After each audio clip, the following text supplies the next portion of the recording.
A carta aos Romanos, escrito pelo apóstolo Paulo, apresenta uma mensagem central para a fé cristã: a libertação total do ser humano por meio de Cristo.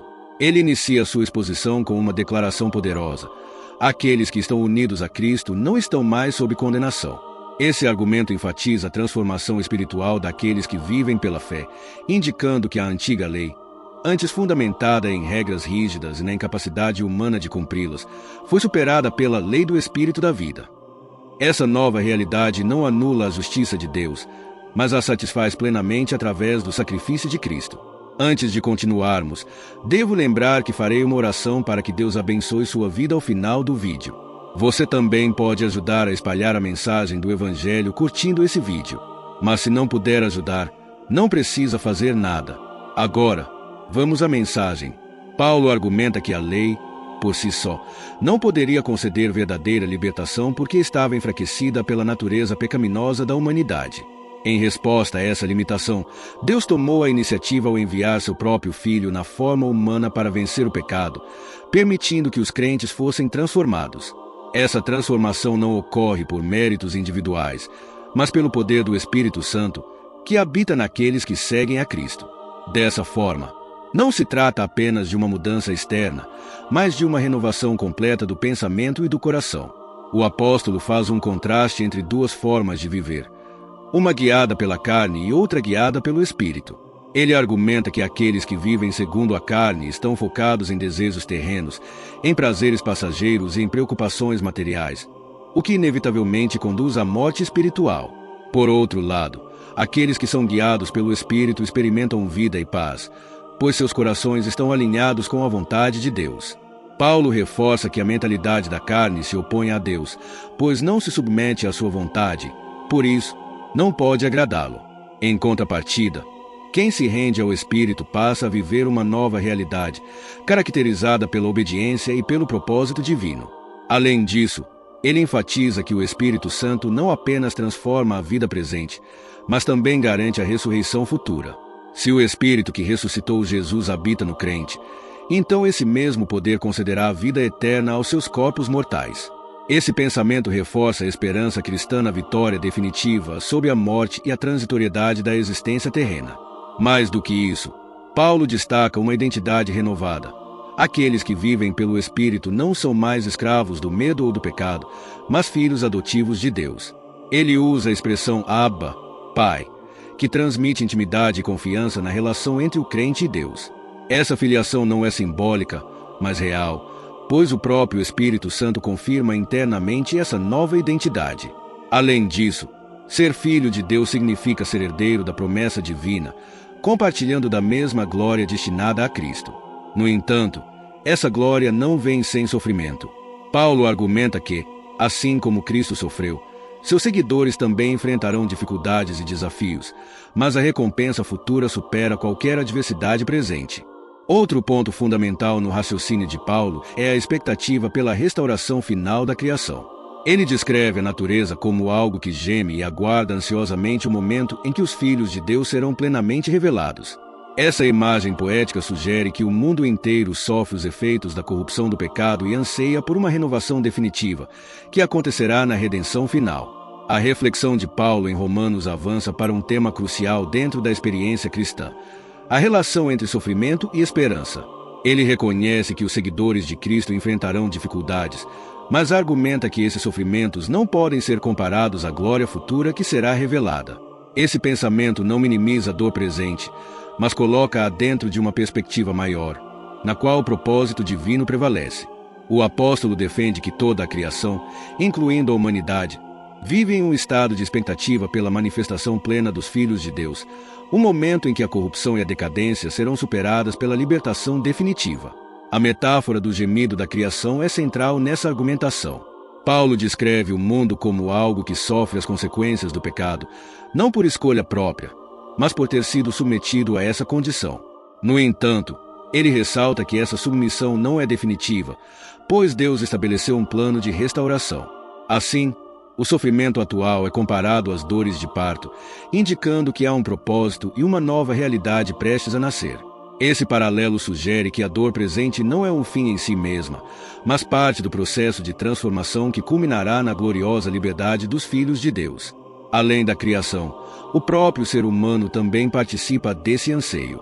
Paulo afirma que aqueles que possuem o Espírito Santo experimentam uma inquietação interior, esperando ansiosamente pela plenitude da adoção como filhos de Deus, que se concretizará na redenção do corpo. Essa ideia reforça a esperança cristã na ressurreição, indicando que a salvação não se limita à alma, mas abrange a totalidade do ser. O corpo, sujeito à corrupção e à morte, será transformado em um estado glorificado, assim como aconteceu com Cristo após sua ressurreição.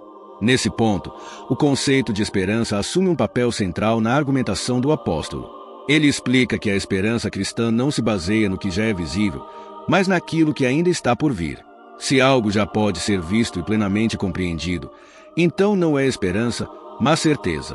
No entanto, a fé cristã se fundamenta na convicção de que Deus cumprirá as suas promessas, mesmo que, no presente, elas ainda não sejam totalmente perceptíveis. Por isso, os crentes são chamados a esperar com paciência, confiando no agir soberano de Deus. Outro aspecto fundamental que Paulo destaca é a atuação do Espírito Santo na vida dos fiéis. Ele argumenta que, em nossa fraqueza, nem sempre sabemos como orar corretamente, mas o próprio Espírito intercede por nós com gemidos inexprimíveis. Essa afirmação revela uma dimensão profunda da comunhão entre Deus e seus filhos. Mesmo quando não conseguimos expressar nossas necessidades, o Espírito de Deus age em nosso favor, alinhando nossos anseios à vontade divina. Esse ensinamento reforça a dependência do crente em relação a Deus e a certeza de que ele conhece profundamente os corações. Além disso, Paulo traz uma afirmação que se tornou um dos pilares da fé cristã. Sabemos que Deus age em todas as coisas para o bem daqueles que o amam, dos que foram chamados de acordo com o seu propósito. Essa declaração sugere que, independentemente das circunstâncias, Deus está conduzindo todas as coisas de maneira soberana para cumprir seu plano na vida daqueles que o seguem. Isso não significa que tudo o que acontece é bom em si mesmo, mas que Deus tem o poder de transformar qualquer situação para o bem daqueles que lhe pertencem. Por fim, Paulo apresenta um panorama do propósito eterno de Deus para seus filhos. Ele argumenta que aqueles a quem Deus conheceu de antemão, ele também predestinou para serem conformes à imagem de Cristo. Isso significa que o destino final dos crentes não é apenas a salvação, mas a transformação completa à semelhança de Cristo, refletindo seu caráter e sua glória. Esse processo envolve um chamado, uma justificação e, por fim, a glorificação, indicando que a obra de Deus na vida de seus filhos é completa e segura. Na conclusão de Romanos, Paulo atinge um dos momentos mais emocionantes e consoladores da carta. Ele revela a segurança inabalável do crente no amor de Cristo. Em uma série de perguntas retóricas, o apóstolo desafia os cristãos a refletirem sobre a supremacia do amor de Deus, que foi demonstrado de maneira máxima ao entregar seu próprio Filho para morrer por nós. Ele argumenta que, se Deus fez tal sacrifício, não há nada que possa impedir que Ele nos conceda, juntamente com Cristo, todas as coisas que realmente importam para nossa salvação e bem-estar eterno. Paulo reforça que essa segurança é absoluta. Se Deus é por nós, quem será contra nós? Ele não está sugerindo que os cristãos estarão livres de dificuldades ou desafios, mas que, em meio a qualquer adversidade, a proteção e o favor de Deus são garantidos.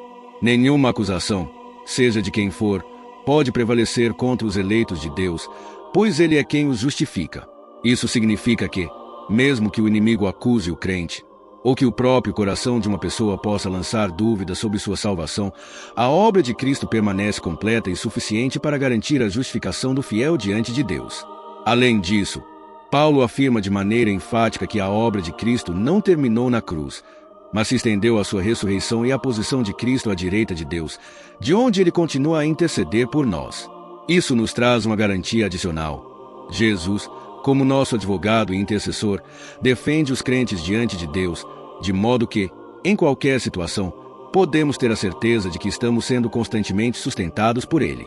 O apóstolo então questiona, com um tom de vitória, quem poderia separar os crentes do amor de Cristo? Ele enumera uma série de possíveis obstáculos: tribulação, angústia, perseguição, fome, nudez, perigo, espada, e afirma com confiança que nenhum desses pode afastar o cristão do amor de Cristo. Mesmo diante de situações extremas, Paulo garante que, em todas as circunstâncias, os crentes são mais do que vencedores por meio daquele que os amou. Esse pensamento culmina em uma poderosa declaração de confiança. Paulo expressa sua convicção de que nem a morte, nem a vida, nem anjos, nem demônios, nem o presente, nem o futuro, nem quaisquer poderes, nem altura, nem profundidade, nem qualquer outra coisa na criação será capaz de nos separar do amor de Deus que está em Cristo Jesus, nosso Senhor. Esse é um dos maiores testemunhos de segurança eterna encontrados nas Escrituras, refletindo a totalidade e a imutabilidade do amor de Deus. O ponto central de Paulo é claro: o amor de Cristo é invencível. Ele é mais forte do que qualquer circunstância adversa, mais seguro do que qualquer temor humano. Essa certeza de que, em Cristo, estamos permanentemente ligados ao amor de Deus é a base da esperança cristã. Ao entender isso, o crente pode viver com confiança, sabendo que sua salvação está firmemente garantida e que, embora as dificuldades sejam reais, elas nunca podem extinguir o amor divino. Ao refletir sobre essas verdades, somos chamados a viver em resposta ao amor de Deus, com gratidão e reverência.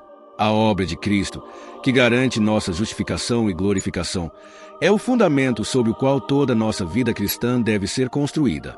Somos chamados a não apenas entender essa verdade, mas a viver de acordo com ela, sendo testemunhas vivas da esperança que temos em Cristo.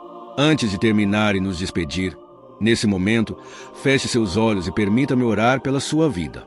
Querido Deus e Pai, te agradecemos por tua palavra viva e eficaz que nos traz consolo, verdade e esperança. Obrigado, Senhor, pela liberdade que encontramos em Cristo Jesus, que nos libertou da condenação do pecado e nos trouxe vida eterna por meio do seu Espírito. Senhor, te agradecemos pelo teu grande amor, que nada pode separar. Sabemos que, por mais difíceis que sejam as circunstâncias, podemos confiar que estamos seguros em teu amor. Nada pode nos afastar de ti. Que essa verdade nos fortaleça, nos encoraje e nos faça viver com confiança, sabendo que nossa salvação está firmemente garantida. Te pedimos, Pai, que o teu Espírito nos guie a viver de acordo com a tua vontade, para que possamos refletir a imagem de Cristo em nossas ações e palavras. Que, em todos os momentos, possamos ser conscientes do teu amor e da tua presença em nossas vidas. Ajuda-nos a esperar com paciência pelo que está por vir, confiando plenamente no teu plano eterno, que é bom e perfeito. Que a nossa esperança não se abale, mas que, mesmo nas dificuldades, possamos olhar para ti com confiança, sabendo que tu estás conosco. Em nome de Jesus, oramos. Amém. Não se esqueça de ajudar a espalhar a mensagem do Evangelho. Que você continue caminhando na luz da verdade de Deus e que Ele te abençoe. Até a próxima.